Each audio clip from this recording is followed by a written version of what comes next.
guys have heard me say over the last few weeks, if we can get oil down or energy prices down, that will change the curve uh, of the of inflation, and we will definitely hit a peak if we haven't already, and then we'll start to go down as the Fed continues to do their operations of raising the Fed funds rate.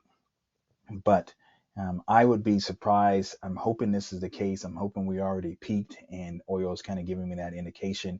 But I think we are going to be extreme. We have this kind of economy that is boom and bust, and we've been booming for so long. I wouldn't be surprised if we go back to double digit inflation numbers.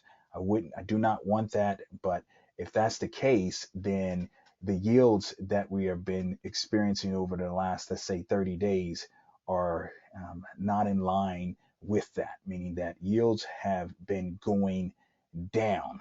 So bonds have been going up. So we're going to talk about the kind of relationship that bond yields have with the bond futures and so forth. And then we're going to kind of do a trade on that.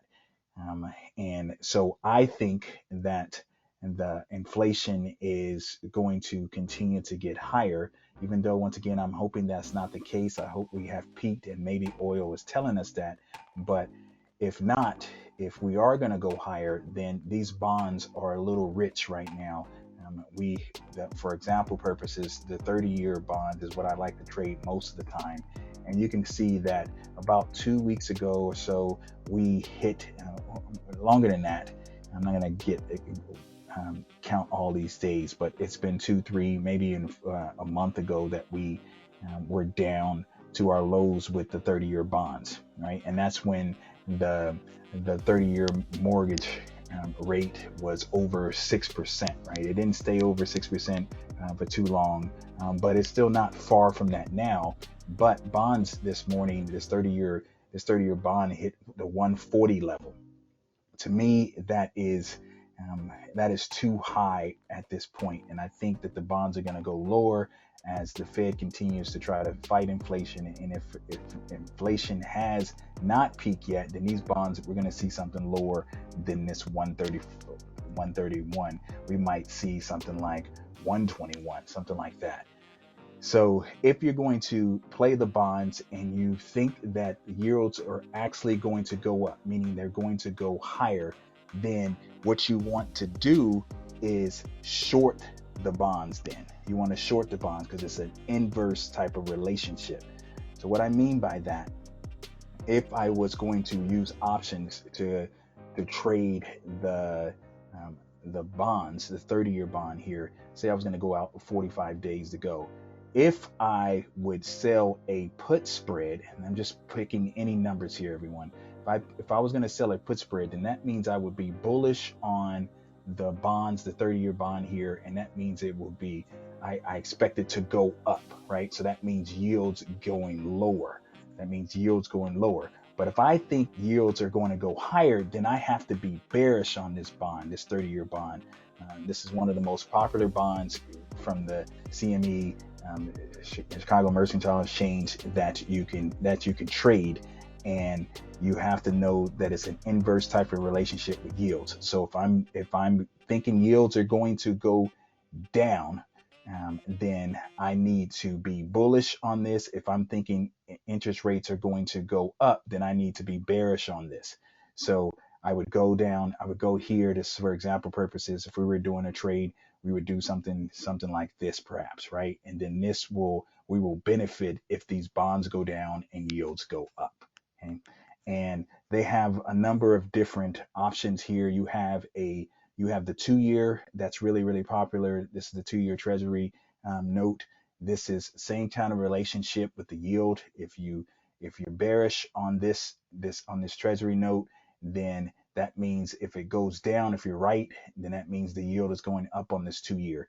And then this is the 5-year Treasury note, and the same kind of concept, same type of relationship. And then this is the 10-year, very, very popular 10-year Treasury note. Once again, if this is going down, then interest rates are going up. If this is going up, then interest rates are going down. All four of these type of bonds have been going up recently over the last 30 days since the 30-year mortgage rate hit a little over 6%. We've been actually, the yields are actually been going down. I think they're going to reverse and go back up. So it's going to cost more to borrow to buy a car. It's going to cost more to borrow money to buy a house and so forth. So, with that said, it's several ways you can play it. You can play it with these future bonds or futures contracts that we just talked about. You can use the actual futures contracts, which is up here on the TastyWorks platform. You can see the same kind of concept on the Thinkorswim platform, or you can play the options, and that's what we are primarily about. Everyone is playing options.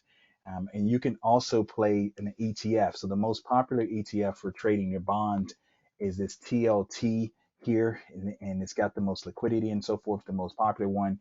But it's the same kind of relationship, right? So if you are bearish on this TLT, then you believe interest rates are going to go up, and if you're bullish, you believe they're going to go down. But this is a way. So if you don't have a futures account, which you should, if you are a Dorian Way member, and all of you on this call are, you should have an account that you can trade futures with, not on Thinkorswim or on TastyWorks. But I just say you're not comfortable with futures, and that might be the case. Then you can use this TLT to kind of express your opinion on if yield rates are going up or down. But what is really, really nice, everyone, is that TastyWorks is actually they actually came out with a small exchange, what they call a small exchange, a few years back.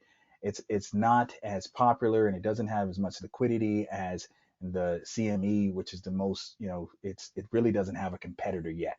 And so they're not being as innovative. The only reason we have small or micro contracts with the CME now that's become pretty popular is because I believe of TastyWorks, who were kind of forecasting that they're coming out with this small exchange, and then next year, the CME comes out with these micro futures, right? They were kind of forced to innovate, and I think if the small exchange or some other type of futures exchange grows in popularity, then they will have to start providing a better product to the users of their exchange, and that will happen eventually, just like with when Robinhood came and disrupted the kind of the traditional discount broker, the E-Trades, the TD Ameritrades, the Charles Schwabs, all of those people, they had to change because of Robinhood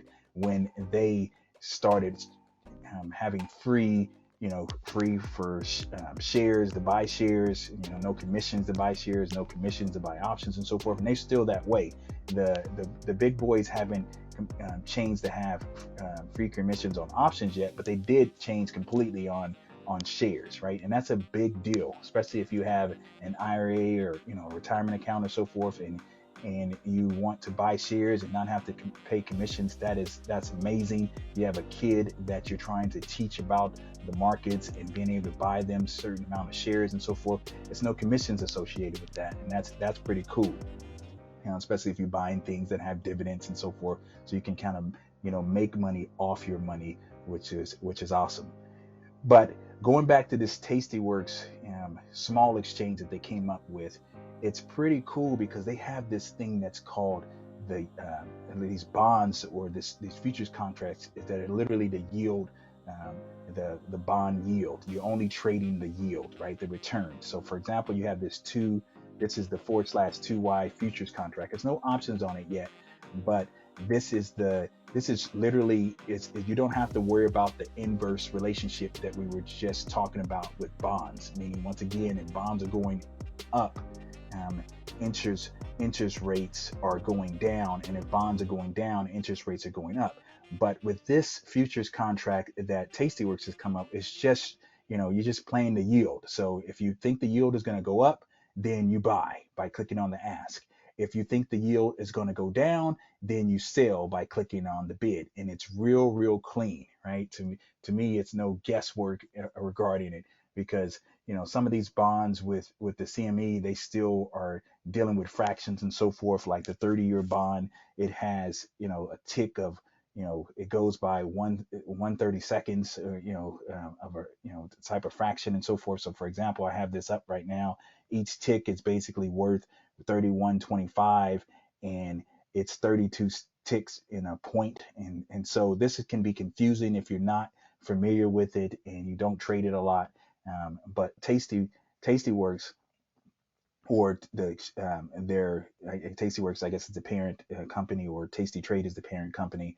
But they have this exchange called the Small Exchange, and they try to make everything as kind of universal or uniform with what we are traditionally um, comfortable with or familiar with stocks. And that's meaning that if we if we buy a stock, we know it. If we buy 100 shares of stock, we know if it goes up 1 point, we make $100. It goes down 1 point, we lose $100, and so forth, because we have 100 shares. And so everything is associated with a dollar, right? $1 it goes up, we know we make a $1 if we had one share. Well, this is the same kind of concept. It's no guessing work. It's all about, okay, if you buy these yields and it goes up a dollar, then you know how much you're going to make. So in this case, you have the 2-year yield, you have the 5-year yield with this TastyWorks, and let me see if I can put that in correctly. Um, so you got this here, and then um, you have the 10-year, and then you have the 30-year here. So these are all these kind of a small exchange um, concepts from TastyWorks, that you kind of plan this yield curve and so forth. So what I would what I would do here is go into here, and let me just check something really quickly. If you have the TastyWorks platform, you can go over here where it has this kind of watch list kind of thing, and you can go into these futures, and you can go to small exchange futures here, and you can see this here.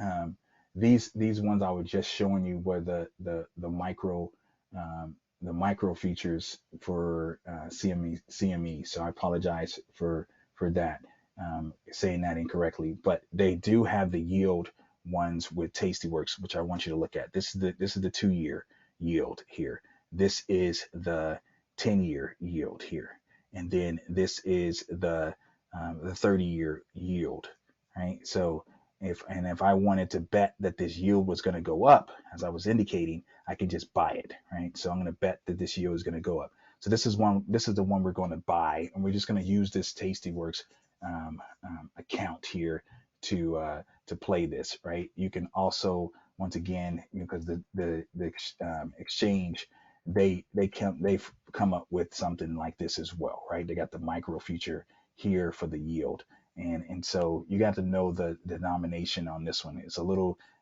different. It's still pretty cheap, as you can see, with the $82 in buying power. So it's not that bad. But the TastyWorks one, this 30 um, this 30-year yield is pretty straightforward. It's $1 per. Every time it goes up $1, you're gonna make $1. Every time it goes down $1, you're gonna make $1. So it's pretty clear on how that one's gonna work. So anyway, I'm gonna play with this yield one with the TastyWorks first, and we're gonna go over here. We're gonna put it in at this mid, and we're gonna see if this is going to how this is going to work, right? So we're gonna send this, and um, and if you are interested in TastyWorks and being a part of their small exchange, you can actually become a member and get the commissions a little cheaper. Um, I think it's cool. If you have Interactive Brokers, you can do this because they have a partnership with Interactive Brokers already. If you don't think it's for them, you can't do this, but you can do the micro CME yield, treasury yields there that I just showed. Okay. All right, so we did not get filled yet. So what I'm going to do is go here and change this just a little bit and see if we can get filled, just for demonstration purposes. So there we go. So we got filled. And if we go into this demonstration account, we don't have a lot in here right now, but you can see we still got that bigger position in the RTY, which is the Russell 2000 small cap stocks. And then we have this ES trade. I was at the doctor's office and had a second, so I did a little small trade in here today. You can see we won $80 before fees and commissions. I was literally in the trade for about 3 minutes, and the doctor came in the office, so I just sold. But because I didn't know how long the procedure was going to take.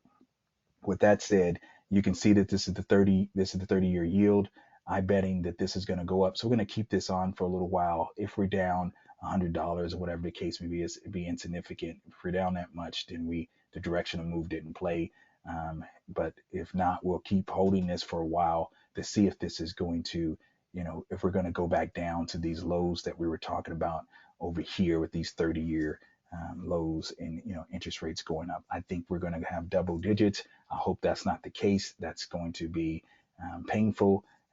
But this kind of downturn, or at least for the market, this bear market that we've been in, it's been a little different. And I hate to say this, as you guys know, it's been a little different this time because most bear markets we're going to experience significant unemployment.